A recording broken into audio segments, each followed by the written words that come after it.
16, we want to support a claim here. We can see later in the text the claim appears here. So we're going to read the whole thing, but we're going to focus especially on the claim at the end. ALSOL is a microcredit program in Mexico that makes small loans to female entrepreneurs who lack the collateral and credit history to secure financing from conventional banks. Borrowers use their business proceeds to repay loans in weekly installments and incur no penalty for missed payments other than lack of access to larger loans. The economists analyzed the data and found that rural borrowers, who mostly make and sell handicrafts, miss payments more often than urban borrowers do, partly because they sell their goods less frequently than they could. Barbosa and Trejos claim that this behavior reflects strategic decisions that enable rural women to increase their profits per unit sold.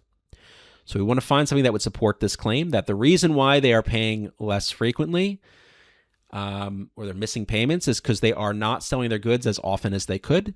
And they're doing that on purpose. Like there's a reason why they are not selling their goods as frequently as they could.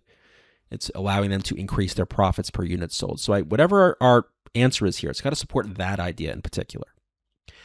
Let's look at A. Many marketplaces require entrepreneurs to pay marketplace operators a fixed percentage of each day's proceeds in exchange for permission to sell goods there. This would be the opposite of an answer that we're looking for. If it is the case that when you go to market, the marketplace will charge you a percent of your sales, then that is not going to incentivize you to not sell as much as you can, because the cost of selling your goods is variable. It only depends on what you sell. So if you sell a small amount, you pay a percentage of that. If you sell a large amount, you sell a percentage of that. If you sell every single day, you sell a percentage of that. If you sell only once in a while, you sell a percentage of that. It doesn't matter. Like, you're not getting any benefit from not selling, right? Which is the point right here. We want to find a reason why not selling often or not selling as much as you could would be beneficial. And A, if it's just a flat percent, no matter what, there's no difference. So this is not going to explain what's going on here. B, rural entrepreneurs can typically sell their goods for higher prices in cities than in their home areas, but the number of people selling competing goods tends to be higher in cities. Now, this is not exactly clear to me why this would affect frequency. You have to be careful not to start making logical leaps and reasonable assumptions that are just too far. Like, you might say, oh, well, no, that even the choice itself is contradictory. I was going to say maybe selling in cities would be more expensive to do because you'd have to travel there. But again, this doesn't say that. We're assuming that. Probably the case, but it's an assumption. And they do say that they can sell their goods for higher prices in cities. So maybe that would outweigh the cost of travel anyway. And then it says this idea of the number of people selling competing goods tends to be higher in cities. So it means it's more competitive. I don't know. There's just all these different aspects of B that are not relevant to what we're talking about. And it's not clear how they relate to this strategic decision to not sell a lot, just not to sell as much as you could, to hold back inventory. Because you could imagine in B, it's possible that they're still going to try to sell as much as they can, regardless of where they sell it. So B just does not seem relevant to the claim ultimately. C, due to the lower costs they incur, rural entrepreneurs tend to require smaller initial loans than urban entrepreneurs do. This doesn't fix or solve the problem of why they are making these decisions to not sell as much as they could. They need smaller loans, fine, but what does that have to do with this? So hopefully the answer is D.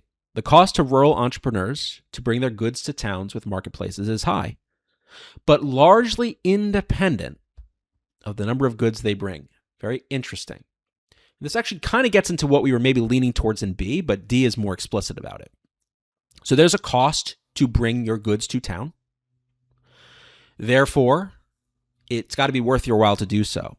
But that cost, and contrast this as well with A, that cost is independent of the goods that they bring.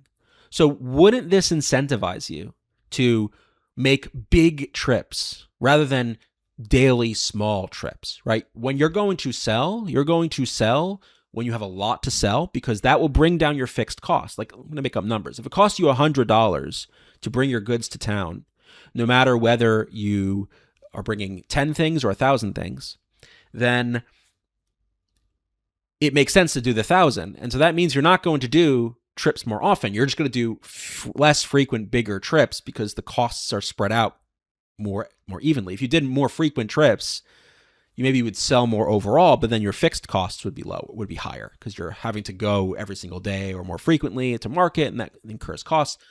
So the point is here with choice D, This is encouraging the entrepreneurs to make less frequent trips to town and bring more goods with them per trip versus going every single day and trying to sell as much as they can every single day because the costs don't scale. Again, contrast this with A. If it were just a percent of what you brought to town, you have to pay in a fee, then it doesn't matter if you're doing a small trip or a large trip. It all evens out.